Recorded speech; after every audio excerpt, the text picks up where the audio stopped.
तरीके से पहले फेज का देखा चरण में, लेकिन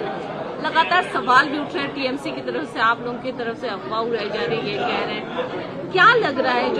जो लगातार सारी चीजें चल रही हैं, आपको क्या लग रहा है? देखिए, टीएमसी की रुचि सवाल में नहीं बवाल में ही रहती है, और आप स्पष्ट रूप से समझ सकते हैं कि जो ये चुनाव अपने निर्णायक दौर में आ रहा है, तो उसी प्रकार से पश्चिम बंगाल की जनता भी निर्णायक रूप से इस निर्ममता का जवाब पूरी दृढ़ता के साथ देने का मन बना चुकी है। और जो गृह मंत्री जी ने कहा है, भारतीय जनता पार्टी प्रचंड बहुमत के साथ जीतने जा रही है। डायमंड हार्बर के कैंडिडेट, बीजेपी कैंडिडेट के साथ ईएस की मीटिंग हुई, इस तरीके से अभिषेक बैनर्जी कह रहे हैं सारा षड्यंत्र रचा जा रहा है, कह रहे हम 1 लाख वोट मार्जिन से ज्यादा जीतेंगे। देखिए, षड्यंत्र तो राष्ट्र के साथ है कि जहां पर घुसपैठियों के दम पर सरकार बनाने का प्रयास किया जा रहा था, वह पूरे राष्ट्र के साथ एक गंभीर षड्यंत्र और संकट था। परंतु हमें विश्वास है कि इस बार पश्चिम बंगाल की जनता पूरी तरीके से जागरूक है, और जो माननीय गृह मंत्री जी ने कहा,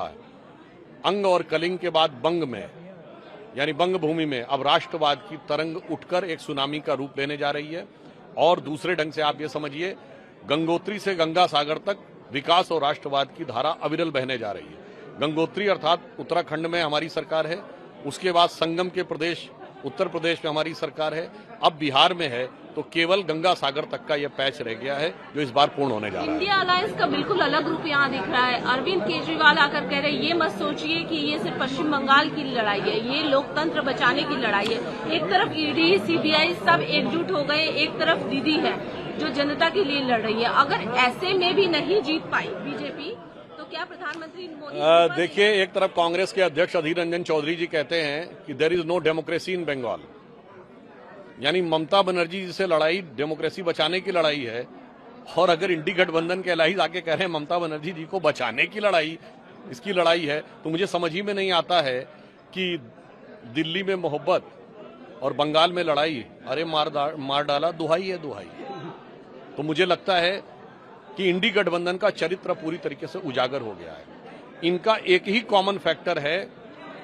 तमिलनाडु से लेकर पश्चिम बंगाल से लेकर उत्तर प्रदेश तक, कि ये सब सनातन धर्म विध्वंसक और घुसपैठिया संरक्षक है। बस केवल यही इनका कॉमन एजेंडा है, बाकी सब में इनकी आपस में लड़ाई है। एक और सवाल लूंगी सर, कांग्रेस के लीडर राहुल गांधी इधर आके कहते कि ममता बनर्जी ने करप्शन किया और यही वजह है कि आज बीजेपी आगे बढ़ रही है, लेकिन आप कांग्रेस को वोट दीजिए क्योंकि कांग्रेस कॉन्स्टिट्यूशन के साथ है, कॉन्स्टिट्यूशन के खिलाफ बीजेपी है। दूसरी तरफ अशोक गहलोत आके कहते हैं कि बीजेपी सांप्रदायिक पार्टी है, उनसे बच के रहिए, कांग्रेस आगे बढ़ रही है। किस तरीके का ये देखिए, अगर राहुल गांधी जी ने जब कांग्रेस के कार्यकर्ताओं की हत्याएं हो रही थी उस समय आकर यहां दृढ़ता से स्टैंड लिया होता,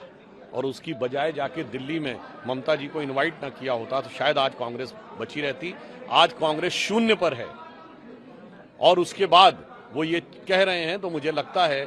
कि आज कांग्रेस की स्थिति ये है कि जो पार्टी जीरो पे है और चुनाव प्रचार करने ना के बराबर आए हैं, एक ही बार आए हैं जहां तक मेरी जानकारी है, वो सबसे ज्यादा चिल्लाएंगे चुनाव के बाद कि मेरी वोट चोरी हो गई, जिसके पास कुछ है ही नहीं। 0 सीट वाला कहेगा मेरी वोट चोरी हो गया, यानी जो फटक चंद गिरधारी ना लुटिया ना थारी, चुनाव के बाद जोर जोर से चिल्लाएंगे कि चोरी हो गई हमारी। तो मुझे लगता है रूप बदल रहे हैं राहुल गांधी जी, रूप बदल रहे हैं तृणमूल कांग्रेस भी, मगर इस बदलते रूप के बहरूपीयेपन को पश्चिम बंगाल की जनता बहुत अच्छी ढंग से समझकर पश्चिम बंगाल को एक नए राष्ट्रवादी